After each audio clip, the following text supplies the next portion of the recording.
In the labyrinthine depths of the Paris Métro, on a seemingly ordinary spring evening in 1937, a chilling mystery unfolded that would baffle investigators for decades and expose a shadowy world of political intrigue and espionage. Laetitia Toureaux, a young woman with a life far more complex than her factory job suggested, boarded a first-class carriage.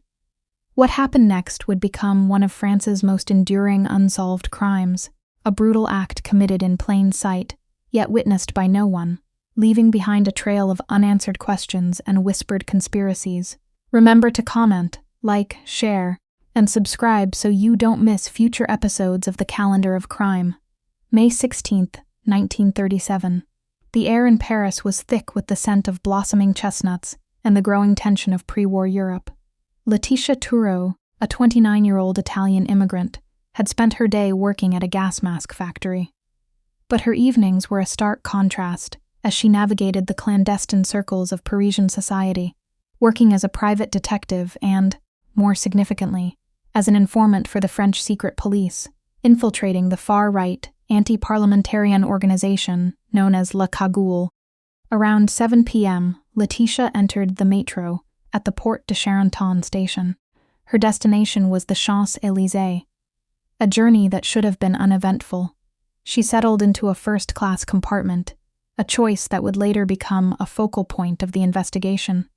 The carriage was largely empty, a detail that would only deepen the enigma of her death. As the train pulled away from the Porte d'Oreille station, Laetitia was alive. Less than 60 seconds later, as the train approached the next stop, the Porte de Vincennes, she was found slumped in her seat, a stiletto knife plunged into her neck.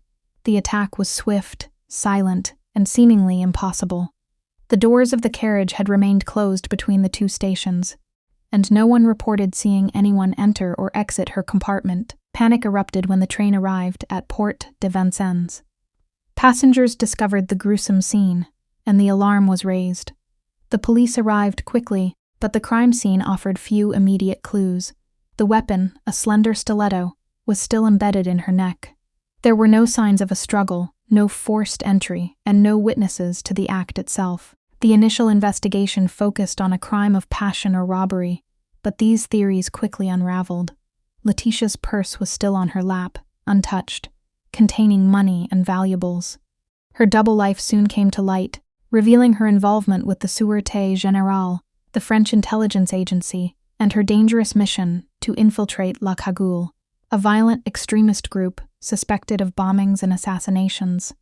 La Cagoule, or the Secret Committee of Revolutionary Action, was a far-right terrorist organization operating in France during the 1930s.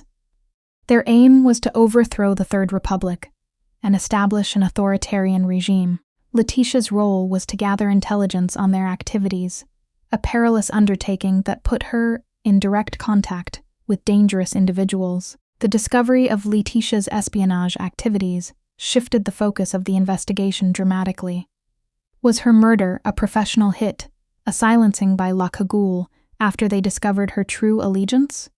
Or was it a more personal betrayal, perhaps by someone within her own intelligence network?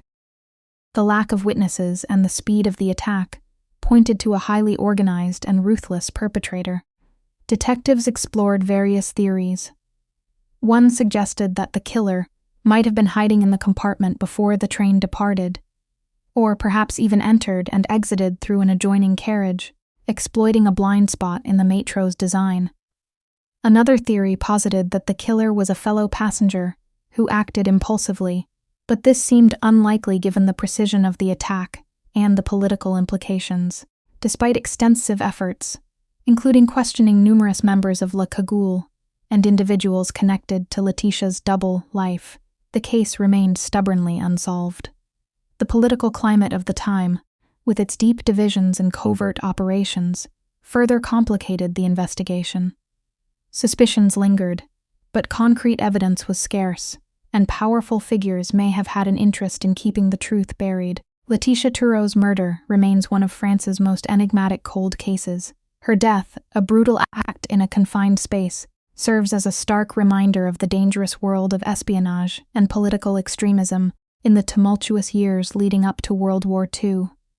The identity of her killer and the full truth behind her final moments are secrets that the Paris Métro has held for nearly a century. Thanks for watching. Please comment, share, like, and subscribe for future episodes from the Calendar of Crime.